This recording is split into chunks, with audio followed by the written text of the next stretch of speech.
का हो भौजी याद भैया के आवता कि ना, गम से जिया के अब सतावता कि ना।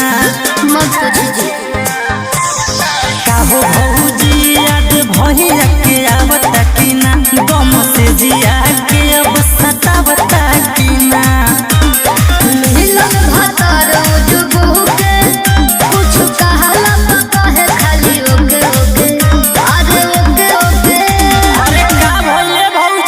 जवानी रसगुल्ला भोरे के रस चुबे ठोबे ठोबे